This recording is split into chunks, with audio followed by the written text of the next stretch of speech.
오늘 사도행전 시리즈 18번째 세상이 불러준 이름 그리스도인이란 제목으로 함께 나눌게요. 사랑하는 성도 여러분, 역전은 언제나 일어납니다. 아멘이십니까? 아멘이십니까? 그러니까 오늘 금요 찬양팀에 그 뉴페이스들이 엄청 많아서 지금 이쪽에 서정은 정혜진 부부까지 해서, 그리고 저 베이스 기타에 가연이가 중1인가요? 중2. 와, 우리 중2 가연이하고 또 새로운 싱어들이 섰는데 오늘 박수 한번 쳐주시겠어요? 가연이가 베이스를 쳐서 되게 더 풍성했던 것 같아요. 너무 감사하고 계속해서 함께 섬기는 분들이 더 많아지면 좋겠습니다. 사랑하는 성도 여러분, 역전, 하나님이 일으키시는 역전은 언제나 일어나는 줄로 믿습니다. 아멘이십니까? 아멘이십니까? 역전의 하나님이십니다. 역전의, 우리 하나님 역전의 명수예요. 하나님 언제나 상황을 뒤집으세요. 여러분 그렇지 않나요?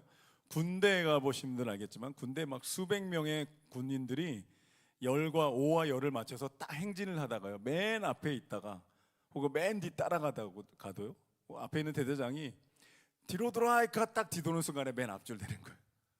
맨 뒤 따라가고 있었는데 대장의 한마디 뒤로 돌아이까 하면 딱 내가 맨 앞에 서게 되는 거예요. 이렇게 한마디로 역전이 일어나는 거죠. 그림 같은, 그냥 그림 언어이지만 우리 인생 가운데도 엄청난 역전이 일어나게 되는 줄로 믿습니다.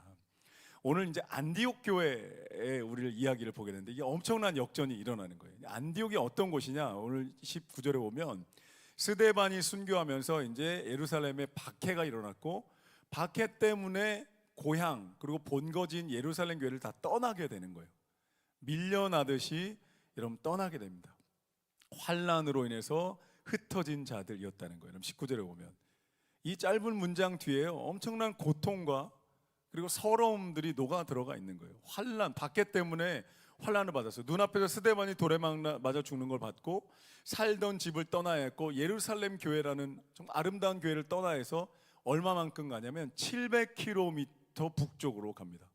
혹시 지도를 띄워줄 수 있나요? 제가 지도 한 장을 띄워드릴게요. 안디옥 교회가 어디냐면 보이세요? 오른쪽 아래 예루살렘이 있습니다. 예루살렘에서부터 쭉 위로 올라가서 안디옥까지 700km를 떠나서 저 안디옥이라는 도시로 갑니다. 이제 더 도시가 작은 도시는 아니었어요. 예루살렘은 더 큰 도시고 이방 도시, 로마와 알렉산드리아와 안디옥이라는 세 개의 거대 도시가 있었는데, 그 거대 도시로 들어가 이방 문화로 가득한 땅에 박해로 환란으로 흩어진 자들이 저기에 들어가서 정착을 하기 시작합니다. 옆에 다소를 한번 봐주세요. 이제 다소에 사도 바울이 칩거하고 있는 거를 이제 바나바가 안디옥으로 그럼 데려옵니다. 지도 여기까지 눈을 한번 익혀놓아 주시고요. 700km를 북쪽으로 떠나야 했던 사람들의 마음이 어땠을까요? 부산보다 더 먼 거예요. 하루아침에 난민 같은 시대가 된 거예요. 하나님 우리를 버리신 걸까? 왜 우리가 열심히 하나님 섬겼는데 박해를 받고 이렇게 고통 가운데 여기까지 와야 했나? 내 인생과 내 신앙은 실패한 걸까? 왜 하나님 응답하지 않으셨을까? 이렇게 아픈 마음으로 이들이 그곳에 머물렀는데 하나님은 그들을 로마를 뚫고 들어가는 선교사로 쓰셨어요. 할렐루야. 선교사로 역전시키셨다고요. 전혀 의도치 않았어요. 자신들은 그 운명을 알지 못했어요. 그냥 박해와 환난 때문에 도망가기 바빠서 거기에 겨우겨우 정착해서 그곳에서 교회로 모이기 시작했는데, 하나님이 그 안디옥 교회를 통해서 로마 제국을 복음이 뚫고 들어가는 놀라운 역사를 이루십니다. 여러분, 우리가 보이지 않는 순간에도 하나님은 어떤 놀라운 계획들을 가지고 계시고 하는 그 일들을 이루어 가시는 줄로 믿습니다. 우리 삶에 원치 않은 흩어짐들, 원하지 않는 상실들, 원하지 않는 방향 전환은 어쩌면 하나님께는 새로운 계획의 시작일 수 있다는 거예요.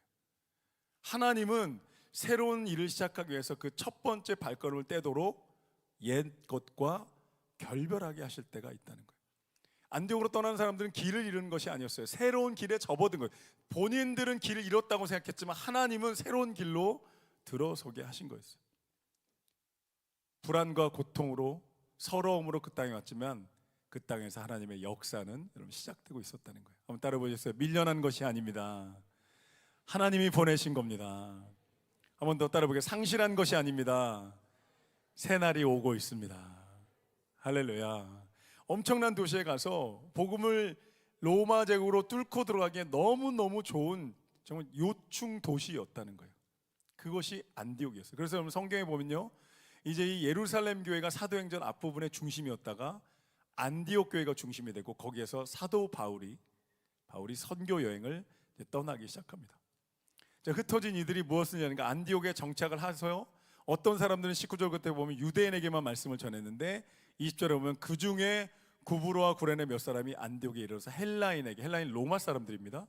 로마 사람들에게 주 예수를 전파하기 시작합니다. 이게 좀 되게 놀라운 장면인 거예요.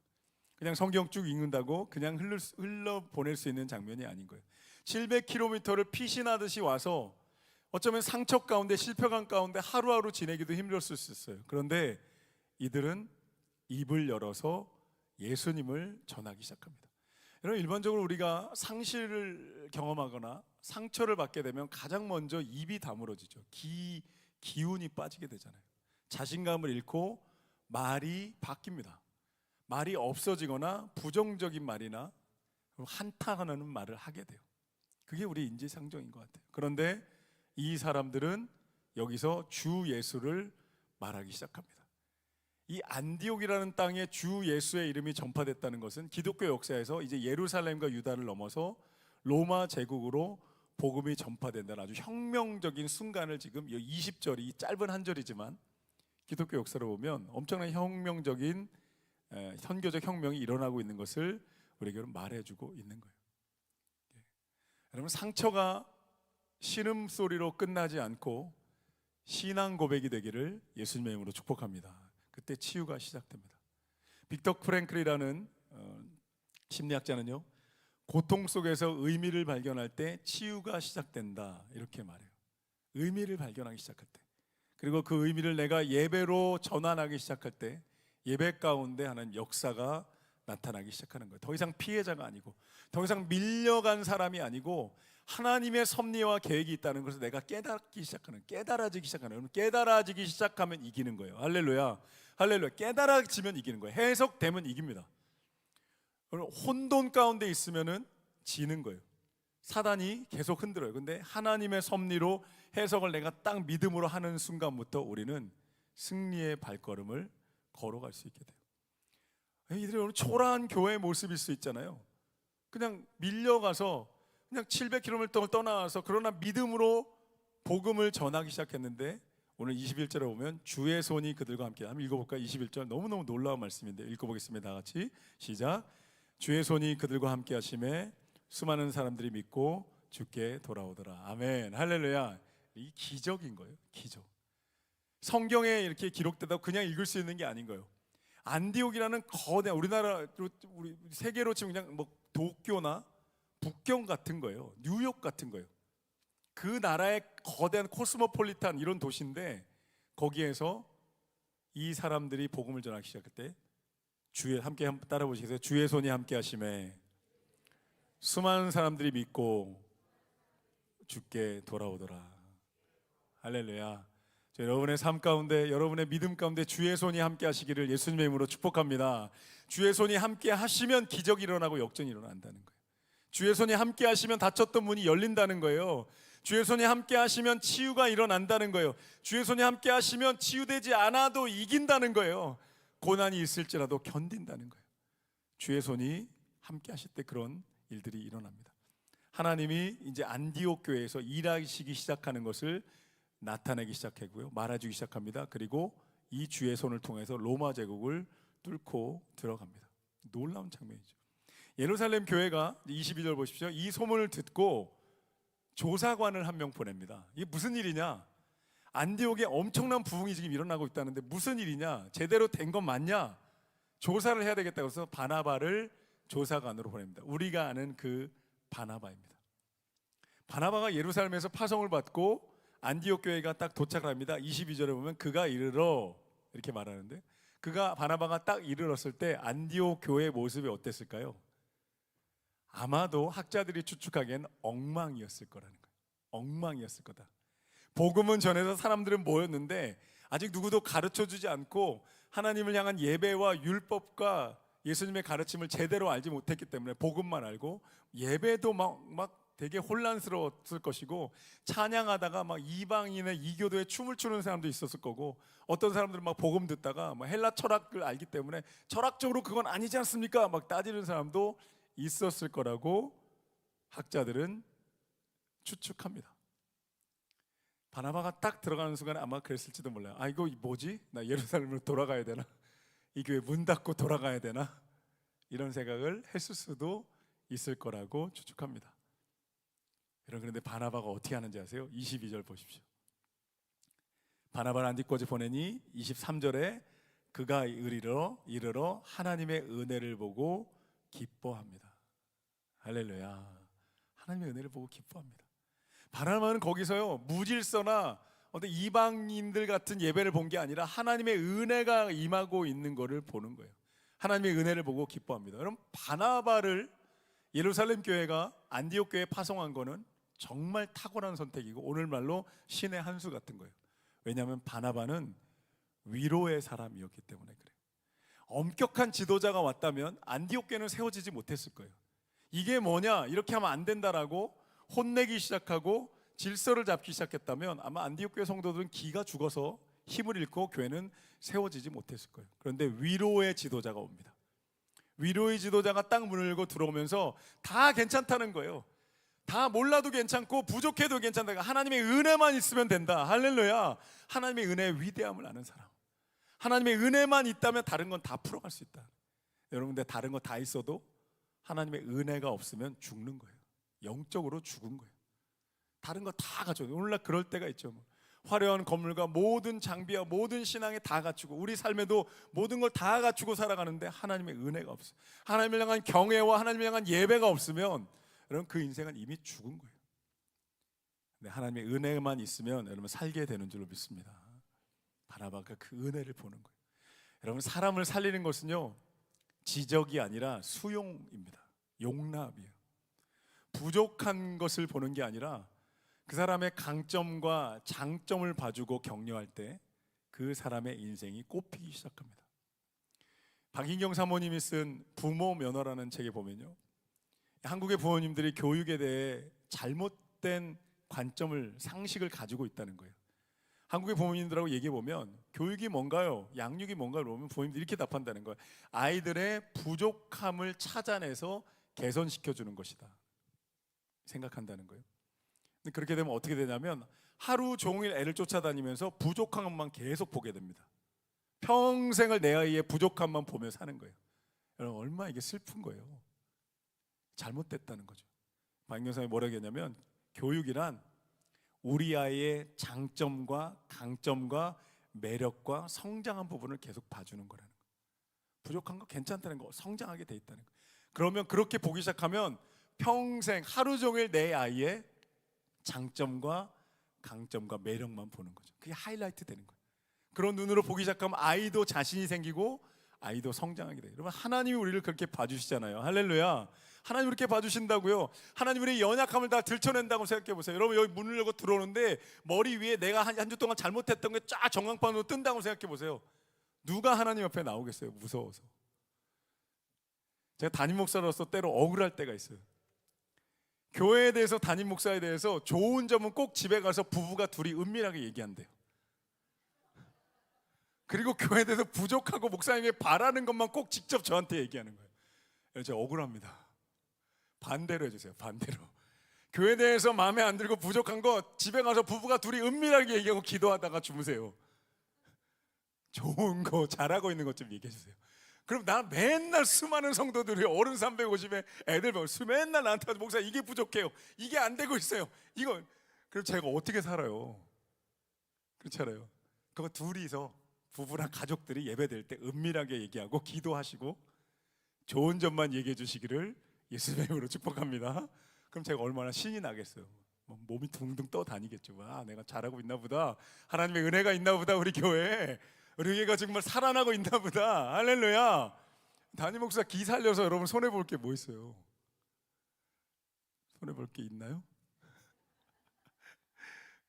우리가 교회에서 서로 바라볼 때 부족한 것 좀 눈 감아주고 잘하고 있는 거, 저 사람 매력, 저 사람 정말 예수님 닮은 모습들을 얘기해 주면서 교회가 그렇게 서로가 서로에게 바나바가 되기를 예수님의 이름으로 축복합니다. 아멘. 옆에 보시면 인상했습니다. 당신이 저에게 바나바가 되어 주십시오. 나도 당신에게 바나바가 되겠습니다. 700km를 피신하듯이 난민처럼 떠나온 안디옥의 성도들, 용기를 내서 예수님을 전한 그 안디옥 성도들 얼마나 귀해요. 얼마나 보석 같고 찬란해요. 바나바가 그걸 봅니다. 그리고 이 바나바의 따뜻한 시선과 하나님의 마음이 이 이방인 지역에 세워진 안디옥 교회에 하나님의 품이 되는 거예요. 안디옥 교회가 어마어마하게 성장합니다. 그리고 바나바가 이들에게 권면합니다. 20절에 보면 굳건한 마음으로 주님에게 머물러 있어라. 굳건한 마음으로 머물러 있어라. 여기서 굳건한 마음, 굳건하다가 헬라어 원어로 프로스메네인이라고 하는데 계속 머물라는 거예요. 달라붙어 있으라는 거예요. 그러니까 이게 지금 바나바가 은혜는 보았지만 이 성도들을 성장시켜야겠다는 생각을 한 거예요. 감정적으로 뜨거운 것이 은혜이지만 그것이 성장으로 이어지진 않거든요. 감정은 언제나 기복이 있기 때문에 그 감정의 뜨거움이 무엇으로 연결돼야 되냐? 주님께 끈기 있게 붙어 있어야 되는 거예요. 할렐루야. 할렐루야. 끈기 있게 붙어 있어야 되는 거예요. 감정, 눈물, 감동이 내 안에 있을 때 그것으로 멈추면 안 되고 포도나무이신 예수님께 그리고 그분의 말씀에 끊임없이 붙어 있을 때 우리는 진정한 열매를 맺게 됩니다. 바나바가 이들을 권면하면서 주님께 붙어 있어라 권면하다가 스스로 자기의 부족함을 느껴요. 혼자서는 안 되겠다. 그리고 어떻게 하냐면 24절 보십시오. 24절 보시죠. 바나바가 착한 사람이고 성령과 믿음이 충만한 사람이다. 그래서 더 큰 무리가 주께 더해집니다. 이 안디옥 교회가 어마어마하게 크게 세워집니다. 바나바라는 위로의 리더를 통하여서 그 바나바의 위로의 영이 교회 안에 흐르죠. 근데 바나바가 혼자서는 안 되겠다 싶은 생각이 든 거예요. 그래서 25절에 사울, 우리가 아는 그 바울입니다. 사도 바울을 찾으러 다소에 갑니다. 아까 지도 보셨죠? 저쪽 서쪽으로 해서 다소라는 도시에 가서 이 사울을 데리고 옵니다. 그리고 26절 보십시오. 함께 읽어보겠습니다. 다 같이 시작. 만남에 안디옥에 데리고 와서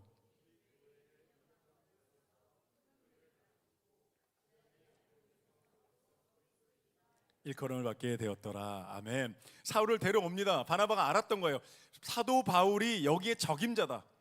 바울은 구약도 알고 율법도 알지만 헬라 철학과 이방인들의 모든 문화도 아니까 적임자다라고 바울을 데려옵니다. 그리고 바울을 무대 위로 세워서 리더와 설교자로 세웁니다. 여러분, 바나바가 진짜 위대한 킹메이커입니다. 여러분, 바나바가 정말 위대한 리더입니다. 뒤에서 모든 사람들을 세워주는, 안디옥 교회도 세웠죠. 바울도 세웠죠. 그래서 우리 교회 세가족 양육 리더를 바나바라 부릅니다. 가장 뛰어난 사람들, 미모와 성격과 신앙과 영성과 리더십과 기도의 깊이가 가장 뛰어난 분들을 치열한 경쟁 끝에 30명을 선발해서 바나바로 섬기고 있는 거죠. 그 이름도 멋져라 바나바요. 너무너무 멋진데 진짜로. 우리는 사도 바울을 알고 베드로를 알지만요, 바나바가 여러분 보십시오. 4장에 보면, 사도행전 4장에 집을 팔아 사도들에게 바칩니다. 초대교회 부흥이 일어나요. 다 막 바치기 시작합니다. 바나바를 따라서. 9장에 보면 회심한 바울을 예루살렘에 데려가서 다들 거부할 때 바나바가 데려가서 예루살렘의 지도자들에게 인사시키고 교제하게 다리를 놔줍니다. 그리고 오늘 11장에 보면 바울을 안디옥으로 데려와서 교회를 이끌기 시작합니다. 너무너무 지혜롭고 겸손한 사람. 여러분, 우리 교회 안에 이 바나바의 영이 있게 되기를 예수님의 이름으로 소망합니다. 바나바의 마음이 있다는 거예요. 겸손하게 사람들을 세워주면서 위로할 줄 아는, 사람들을 막 세워주는 은혜가 임하는 거예요. 사도 바울은요, 사도행전 9장에서 예수님을 믿고 회심합니다. 그런데 어찌할 바를 모르고 무엇을 할지 몰라서 자기 고향 다소에 가서 칩거하고 있었어요. 아마 자신의 과거를 후회하고 있었겠죠. 왜 이렇게 살았을까? 이제 어디로 가야 될까? 그런데 그렇게 칩거하고 있는 바울에게 바나바가 문을 두드리는 거예요. 그리고 바울의 손을 끄집어 나와서 위대한 영적 지도자로, 선교사로 바울을 세워줍니다. 사랑하는 여러분, 우리가 연약할 때 하나님은 여러분에게 바나바와 같은 동역자를 보내셔서 손잡아 끌어내 주십니다. 할렐루야. 바나바를 만나는 은혜가 있게 되기를 소망합니다. 누군가에게 바나바가 되어주시기 바랍니다. 누군가 볼 때 연약하고 힘들어 있을 때 그의 연약함과 부족함을 보는 것이 아니라 그의 미래의 잠재력과 꿈과 하나님이신 장점을 보면서 그를 잡아 끌어내 줄 수 있는 바나바 되어 주시기를 예수님의 이름으로 축복합니다. 너무너무 놀랍죠. 하나님의 일하심, 하나님의 일하심 너무 놀랍지 않나요? 700km를 떠나와서 상실감으로 실패한 인생이 아닐까 힘겨웠던 그들에게 하나님이 바나바라는 위로의 사람을 보내신 거예요. 회심은 했지만 자신의 과거의 죄 때문에 고통스러워서 다소의 고향에 칩거하고 있는 바울에게 바나바라는 위로의 사람을 보내신 거예요. 바나바가 갔더니 다 살아나는 거예요. 우리 인생의 바나바 예수 그리스도이십니다. 할렐루야. 예수님이 오시면 살아나는 거예요. 우리 연약함 덮으시거든요. 예수님이 우리의 죄 덮으시거든요. 십자가로 담당하시거든요. 예수님이 성령을 통해 우리를 찾아오시면 우리를 살려내셔서 일으키게 되는 놀라운 은혜가 임하게 되는 줄 믿습니다. 너무너무 놀라워. 바나바가 있어야 돼요. 바나바와 같은 교회, 우리 교회가 통째로 이 지역의 이웃들 향해 바나바와 같은 교회가 되기를 소망합니다. 위로의 영으로 다가가서 세워주는 그런 은혜가 있게 되길 바라요. 자, 마지막으로 바울이 합류하고 두 사람이 뭘 했을까? 26절 한번 보십시오. 둘이 교회를 1년간 가르칩니다. 큰 무리를 가르칩니다. 그리고 안디옥에서 비로소 그리스도인이라 일컬음을 받게 됩니다. 우리가 요즘 사용하는 크리스찬, 그리스도인, 여기서부터 시작된 거예요. 그전에는 뭐라고 불렸냐면 나사렛 예수를 따르는 무리들, 그냥 촌것들 이렇게 불렸었어요. 안디옥에서 이들이 뭔가 보여준 거예요. 큰 무리가 모여서 바울과 바나바는 위로합니다. 바울은 학자거든요. 굉장히 칼같이 날카롭게 진리의 말씀을 가르쳤을 거예요. 말씀을 가르칩니다. 위로의 영이 임합니다. 안디옥 교회가 굉장히 강하게 부흥하면서 안디옥의 동네 시내 사람들이 저 안디옥 교회를 보면서 저들은 그리스도인이야, 이 말에 약간의 조롱도 섞여 있어요. 여러분, 예수한테 미친 사람들이야. 그리스도라고 부르는 자에게 미친 자들이야. 근데 비록 세상 속에 우리 그리스도인의 정체성이 나타나기 시작한 거예요. 여러분 있는 곳에서 사람들이 저 사람 그리스도이냐, 저 사람 믿을 수 있어, 저 사람한테 맡기면 확인 안 해도 돼, 저 사람 신실한 사람이야. 왜냐하면 그리스도이니까. 할렐루야. 여러분, 이런 은혜가 있게 되기를, 그런 놀라운 사명이 있게 되기를 예수님의 이름으로 축복합니다. 1년을 말씀을 배웁니다. 감정이 아닙니다. 감정 뜨거워야 됩니다. 눈물이 납니다. 하나님의 은혜에 감격해야 합니다. 감정의 불이 터져야 합니다. 그런데 그 은혜의 감격이 말씀의 훈련으로 이어지는 거예요. 1년간. 여러분, 제가 오늘 저녁에 오늘 1년 동안 매일 저녁 말씀의 훈련을 받을 테니 여러분 오십시오. 이렇게 초대하면 목사님, 저는 안디옥 교회보다는 예루살렘 교회로 가겠습니다. 예루살렘 교회가 체질인가 봐요. 이렇게 안 올 수도 있겠죠. 이 안디옥 교인들이 1년간 말씀의 훈련을 받아들입니다. 말씀의 1년의 훈련을 딱 받아들이고 그들의 정체성이 바뀌는 거예요. 나는 예루살렘에서 700km 밀려나 살아가는 인생이 아니고 나는 예수님에게 속한 자다. 할렐루야. 이거 발견하는 거예요. 말씀이 쌓이면요, 내 정체성이 쓰여지는 거예요. 말씀은 나를 새롭게 쓰는 거예요. 그래서 말씀이 들어가야 사는 거예요. 말씀이 들어가야 내가 누군지 알게 되는 거예요. 말씀이 내 안에 들어오면 내가 누구인지에 대한 정체성이 써집니다. 자신들이 700km 도망온 미운 오리 새끼라고 생각했던 안디옥 교인들이 말씀을 배우기 시작하면서 내가 미운 오리가 아니었네, 난 백조였네, 하나님 나라의 백조였네, 난 하나님의 백성이고 하나님의 자녀였구나라는 것을 여러분 깨닫게 됩니다. 그러면서 그리스도인으로서 살아가면서 동네에 소문이 나게 되는 거죠. 여러분, 되게 흥미롭지 않나요? 우리가 알고 있는 이 그리스도인이라는 이름이, 크리스찬이라는 이름이 우리가 지은 게 아니라고요. 우리 신앙의 선배들이 교회가 지은 게 아니고 안디옥의 세상 사람들이 붙여준 이름이 그리스도인이었다는 거예요. 오늘 저와 여러분이 살아가는 그 현장에서도 세상 사람들이 우리를 향해 그리스도인이라고 불러주는 놀라운 역사가 있게 되기를 예수님의 이름으로 축복합니다. 안디옥은 정말 화려한 도시였대요. 우상 숭배로, 성적 타락으로, 향락으로 온갖 문화 무역과 가득했던 그 땅에서 이 그리스도인 안디옥 교인들이 구별된 삶을 살기 시작했다는 거예요. 나는 로마 황제의 것도 아니고 나는 안디옥에 속하지 않았고 700km 떠나온 난민도 아니고 나는 온 우주의 왕이신 그리스도에게 속했다. 할렐루야. 할렐루야. 난 그리스도에게 속했다. 한번 따라 보시고, 나는 그리스도에게 속했습니다. 고린도서 5장 10절에 그런즉 누구든지 그리스도 예수 안에 있으면 새로운 피조물이라 이전 것은 지나갔으니 보라 새 것이 되었도다. 할렐루야. 우리가 지금까지 걸어온 이 자리가 밀려온 게 아니라는 거예요. 밀려온 것 같아요. 상처 때문에 온 것 같아. 아니라는 거예요. 하나님 오늘 말씀하시는 거예요. 내가 불렀다는 거예요. 하나님이 내가 인도했다는 거예요. 내가 너를 이 자리에 불렀고 내가 널 여기까지 데려왔다. 왜? 내가 널 향한 뜻이 있기 때문에. 상처 때문에 온 것이 아니고 그 상처를 넘어 비전으로 이끌 것이다. 실패를 넘어 사명으로 데려가기 위해서. 그래서 오늘 이 밤에 우리는 여기서 선포하는 거예요. 나는 세상에 속하지 않았다. 나는 상처에 속하지 않았다. 나는 실패한 것이 아니다. 나는 하나님의 부르심으로 여기까지 왔고 하나님의 부르심에는 후회하심이 없다. 완전한 하나님의 부르심 앞에서 나는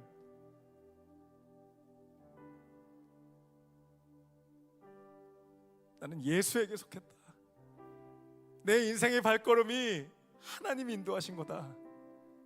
내가 한 것 같은데 하나님이 하셨다. 이 고백으로 나아가는 저 여러분 되시기를 예수님의 이름으로 축복합니다.